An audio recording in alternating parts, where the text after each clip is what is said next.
Tarixdə elə şəxsiyyətlər var ki, onlar elə tarixi özləri yazır.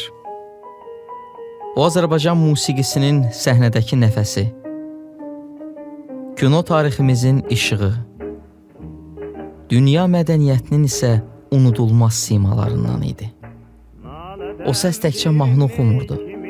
O səs bir xalqın taleyini, sevincini, kədərini, arzularını danışırdı. 20-ci əsrin əvvəllərində Azərbaycan musiqi tarixində yeni bir səhvə yaranır. Məşhur xanəndə Məcid Behbudovun ailəsində göz açan Rəşid Behbudov elə uşaqlıq illərindən öz istedadı, bacarığı ilə hər zaman seçilərdi. Onu yaxından tanıyanlar uşaq ikən sadəliyindən, mehribançılığından danışardı. Azərbaycan estrada musiqisi tarixində böyük bir təməl qoymuş. Azərbaycan bəstəkarlarının yaratdığı əsərlərə böyük nəfəs vermiş. Onları milyonlarla dinləyicilərə sevdirən Rəşid Behbudov olmuşdur. Rəşid Behbudov sənəti haqqında danışmaq, onu təhlil etmək böyük fərəh və böyük qürur hissidir. Bir ifaçı kimi onu deyə bilərəm ki, mən özüm və mənim ustadım Mobil Əhmədov da ilk dəfə olaraq Rəşid Behbudovun Bəxtiyar kinofilminə baxandan sonra musiqiyə, sənətə aşiq olduq. Rəşid Behbudovun məhz Arşın Malanda 1946-cı ildə ekranlaşdırılan o tarixi filmdə olan ifası, görüntüsü neçə-neçə Azərbaycanımızın əbədi yaşarlarına ruh verdi. Bugün də davam etdirilir. Bugün də saysız hesabsız ifaçılar Rəşid Behbudov sənətini özünə örnək hesab edərək sənətə qədəm qoyurlar. Rəşid Behbudov irsi, Rəşid Behbudov sənəti illər ötməsinə baxmayaraq musiqişünaslar tərəfindən, böyük alimlər tərəfindən hələ də təhlil olunur. İstər mahnı ifaçısı kimi, istər opera ifaçısı kimi, istər mahnı ifaçısı kimi, istər romans ifaçısı kimi, istər Sevil operasında yaratdığı əsrarəngiz Balaş obrazı ilə milyonlarla tamaşaçının əbədi olaraq yaddaşında yaşayır və yaşayacaq. Rəşid Behbudovun eyni zamanda xoşbəxtliyi ondan ibarət idi ki, o sağlığında canlı əfsanəyə çevrilən bir şəxsiyyət idi. Azərbaycan musiqisini, mədəniyyətini dünyanın müxtəlif ölkələrində təmsil edərək böyük qürurla vətənə dönərdi.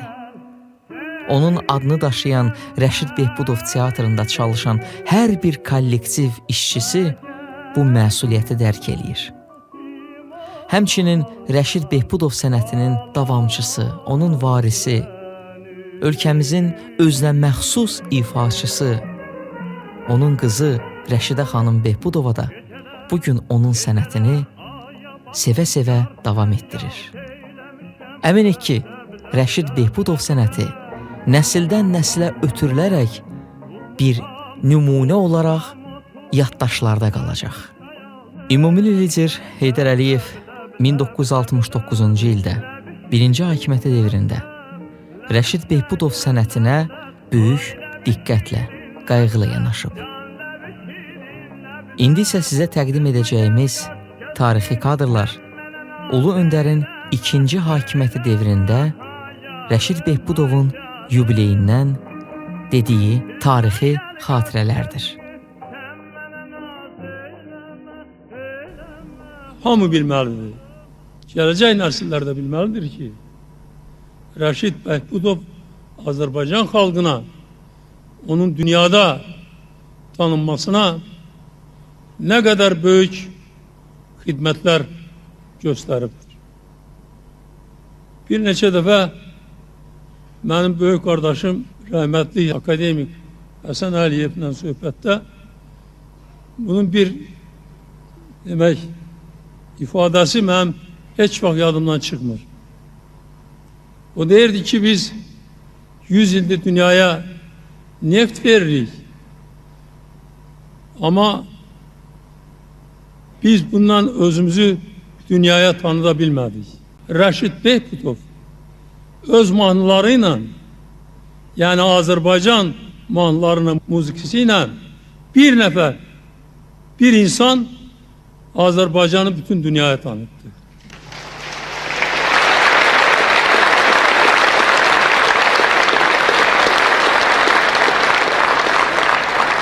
Çok düzgün değilmiş sözleridir. Ben bunu hiç vaxt yadımdan çıxartmanam. Çünkü bu həqiqətdir. Hər dəfə bu tarixi kadrlara baxanda bir Azərbaycanlı kimi böyük iftixar hissi keçiririk. Rəşid Behbudov sənəti hər zaman dövlətimiz tərəfindən böyük qayğı ilə əhatələnib.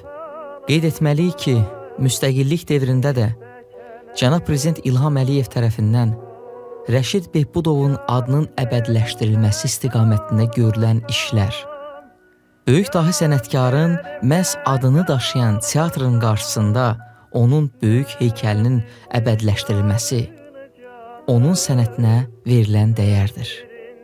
Bugün sizə təqdim etdiyimiz Rəşid Behbudovun əziz xatirəsinə 110 illik yubileyinə həsr olunmuş layihə, Prezident Kitabxanası və bizi birləşdirən Mədəniyyət İctimai Birliyinin yeni layihəsi olan Heydər Əliyev və Mədəniyyət layihəsidir.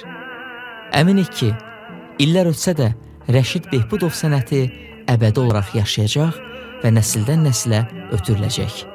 Yaşasın dahi Rəşid Behbudov sənəti.